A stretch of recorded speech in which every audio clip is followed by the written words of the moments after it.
Tänään esittelemme teille Suomessa valmistetun Chrysler 1307 GLS.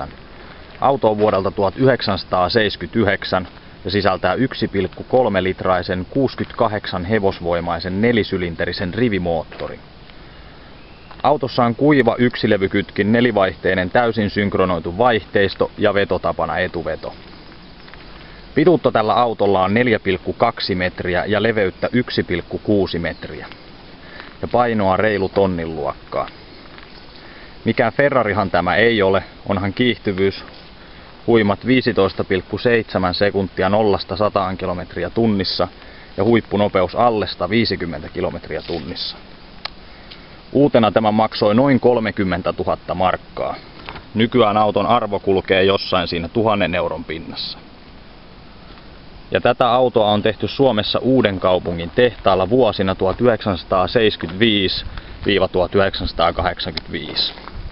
Ja sitten katsotaan auton ajo-ominaisuudet ja sisätilat.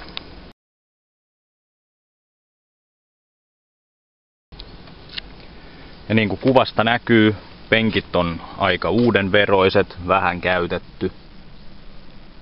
Sisätilat on siistit, ikkunat on siistit. Auton ikkunan avauskahvat toimii. Mittaristo toimii. Autoon on itse jälkiasennettu snappistartti autokorjaamolla ja myös pitkille ajovaloille erillinen kytkin.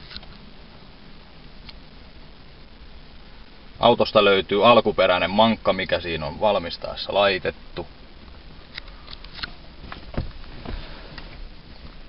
Ja sen ikäiseksi autoksi, kun tää on valmistettu, niin tää on ollut tilava perheauto. Takana on paljon tilaa, etupenkeillä on tilaa. Takapenkeillä ei ole vöitä, mikä kuuluu tän ikäiseen autoon.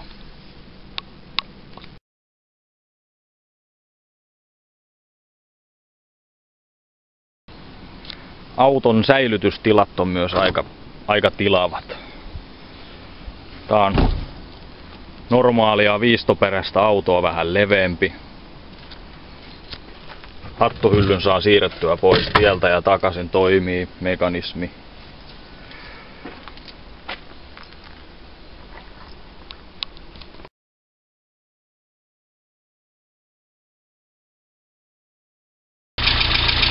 Autossa on mukava raikas tyhjäkäynti, ei pätki, käynnistyy aina tarvittaessa.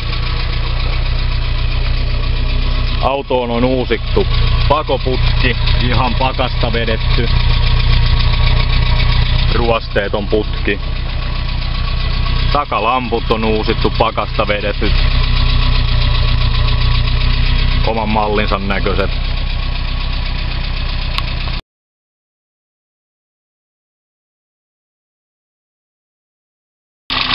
Konehuone on siistissä kunnossa, ei vuoda öljyä, ei nesteitä. Tässä on se hauskaa, että tässä on ominaisuutena lasinen purkki jäähdytysnesteelle. Ja niin kuin sanoin, tää on Suomessa valmistettu.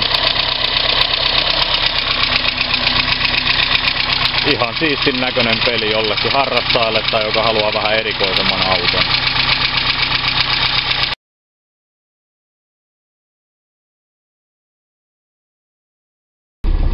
Ajo-ominaisuuksiltaan tää on ihan käyttövehje. Ei luista kytkin. Kaikki vaihteet menee niin kuin pitää. Jarrut toimii. Eikä tämmönen hiakkatiekään niin huonolta tunnu. Tässä on ihan hyvät jouset tän ikäisekseen. Ei kolise, ei rämise.